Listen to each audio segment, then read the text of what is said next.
kutoka walikuwa wanawania uongozi katika chama cha soka mkoani Shinyanga, wakilalamika maamuzi ya kutolewa katika kinyang'anyiro hicho hayakustahili kwao, na tulifuatilia huo mchakato mpaka tulipofikia hapa. Kama unakumbuka vizuri Zuberi, Tunakumbuka, na kubwa ilikuwa malalamiko ya wale wagombea kwamba wajumbe feki wamehalalishwa kuwa washirika wa uchaguzi wa chama cha soka. Na wajumbe feki wanatokea wapi? Wanatoka KDFA, kwa maana chama cha soka wilaya ya Kahama, ambako pale walikuwa wajumbe muda wao umepita na wakawa wametoka moja kwa moja kwenda kuomba, yani wakaenda kutumika kuchagua viongozi wa mkoa. Lakini wakati huo wajumbe halisi kwa maana ya vilabu pale KDFA Kahama wameandika barua kwa katibu tawala wa wilaya ya Kahama, ndugu Golian Absalom, kumuuliza kwa nini sasa wajumbe wasiokuwa halali muda wao umepita kwa uchaguzi wa mkoa kwenda kuchagua mwenyekiti wa mkoa. Hii inakuwaje? Sasa kwenye line tunaye Golian Absalom, atuambie pengine malalamiko hayo ameyapokea yeye kama katibu tawala wa wilaya ya Kahama. Naomba nifuatilie kwa sababu na kama siku 2-3 siku ofisini. Naomba nipe muda nifuatilie nitakujibu. Kwa hiyo hauna taarifa kuhusiana na hayo malalamiko kwa sasa? Sina taarifa. Naomba nikifika ofisini kesho nifuatilie nitakupa majibu, lakini kwa sasa hivi sina taarifa. Kwa hiyo kutafuta lini utakuwa nazo taarifa? Nitakuta kuanzia kesho mchana nitakupa majibu. Kama barua nimeiona imefika ofisini au vipi nitakupa majibu. Kitu gani ambacho nimekiona ofisini. Sawa, asante sana.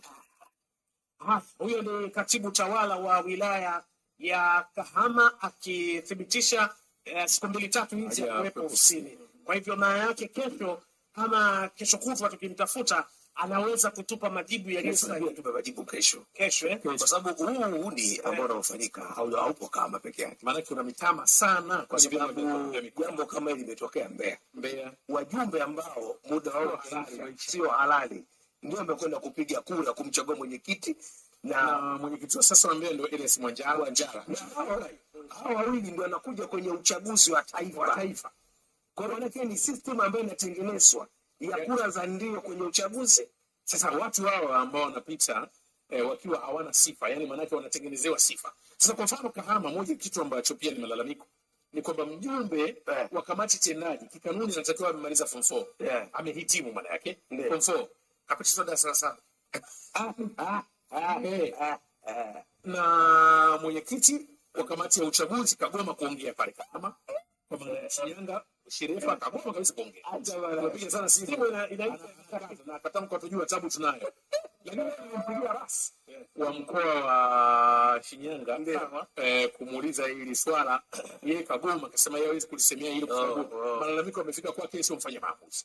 Lakini hoja ilikuwa namna gani bora tumuulize mwenyekiti basi wa kamati ya uchaguzi wa TFF, tutapata haya yaliyopo. Kwa tunaambiwa kabla ya hapa mwenyekiti wa TFF alishapelekewa majibu malalamiko juu ya mazonge haya pamoja na BMT.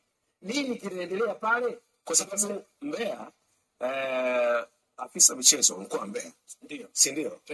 Naye inabidi asitishe uchaguzi, lakini ukafanyika na wakati naye yupo kibabe. Sasa huwa Mbeya, huwa Singida, huwa Shinyanga, kanuni yao ya katiba inataka 50-1, sio? Maana yake wajumbe wako 10. Hivyo wajumbe 6 ndio wafanye uchaguzi. Siku hiyo wajumbe 6 hawajaingia kwenye uchaguzi, wameingia 4. Alafu ndio wamefanya uchaguzi. Yaani wajumbe 4 ndio wamefanya uchaguzi. Jamani, twendeni kwenye msafara duniani huko. Nafikiri kesho tutamtafuta katibu tawala. Katibu tawala atupe majibu na msimamizi wa uchaguzi wa kamati ya uchaguzi TFF kwamba hili la Shinyanga hili wamemalizana nalo. Sama ama tuende kama Mbeya. Maana Mbeya ndio imetoka. Aisha tuende. Hebu tuende jijini Mwanza.